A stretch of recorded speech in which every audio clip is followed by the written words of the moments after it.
Good evening, YouTube. Ben with Northern Bushwhacker here again. So I just kind of wanted to jump on here and kind of give my 2.5 cents on what I think of my hydraulic grapple trailer.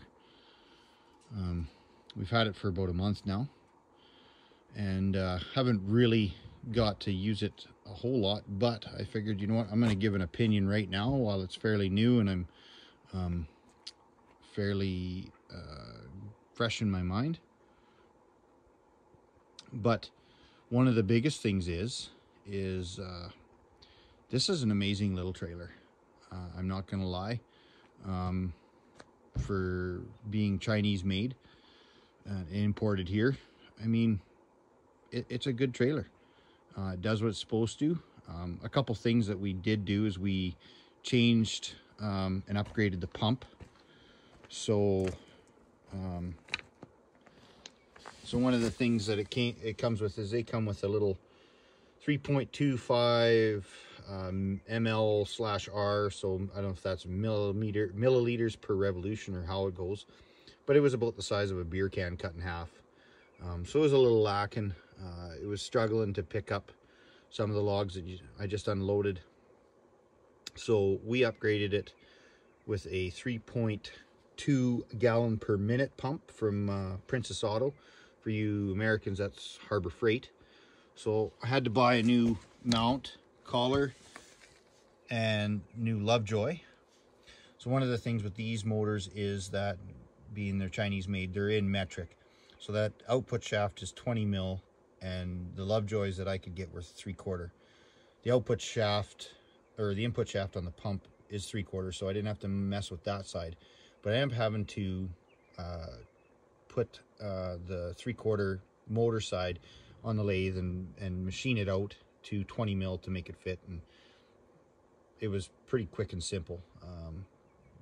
Really good. Man, what a difference that made. It like lit this machine right up.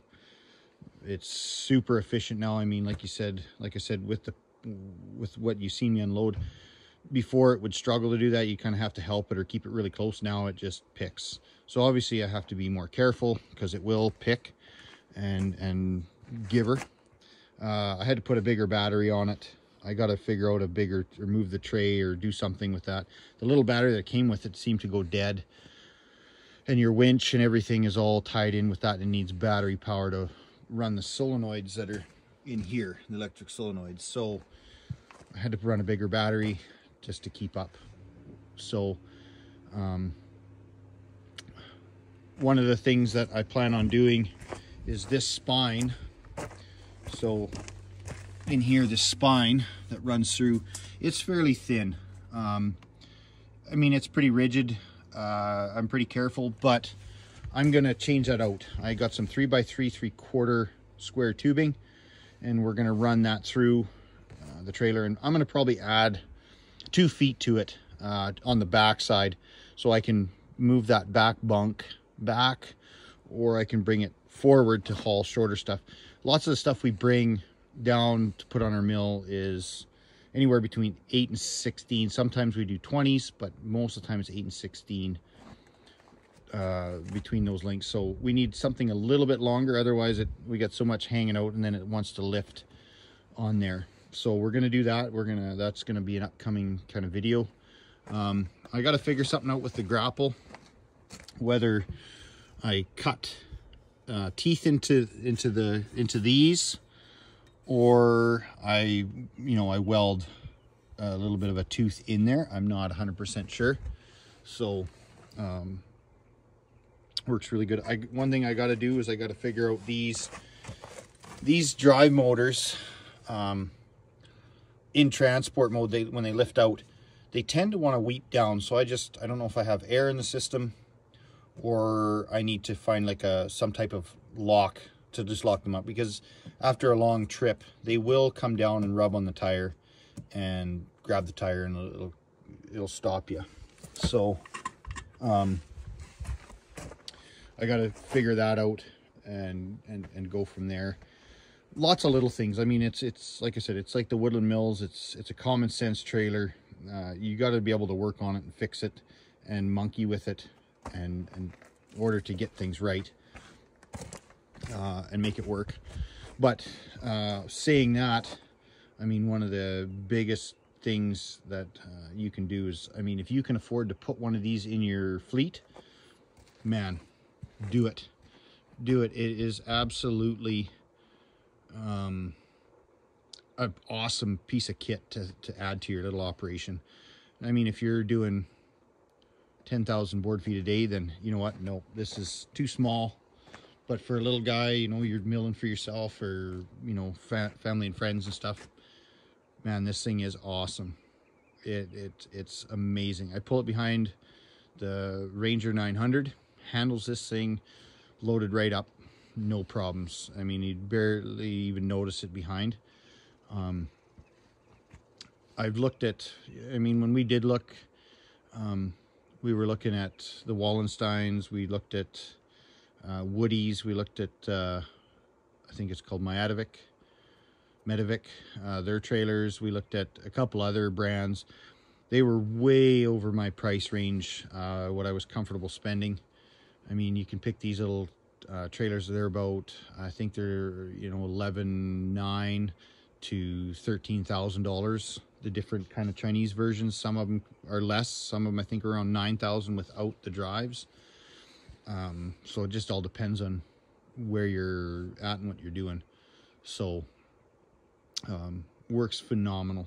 So far I love it. It's indispensable with our little operation. We run the old T-Rex Woodland Mills trailer.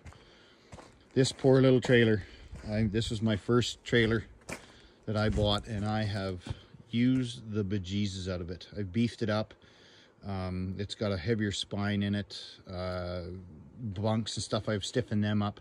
But I mean, that's a good jag of wood. Like, we've got 2 big pieces of fir in there, and then 1, 2, 3, 4, 5, 6, 7 pieces of cedar in there. So I mean, there's a few pounds of logs in there, and I mean, it's starting to show its wear and tear. I might modify this one. I might upgrade it, do some work on it to the axles and change that around, because it's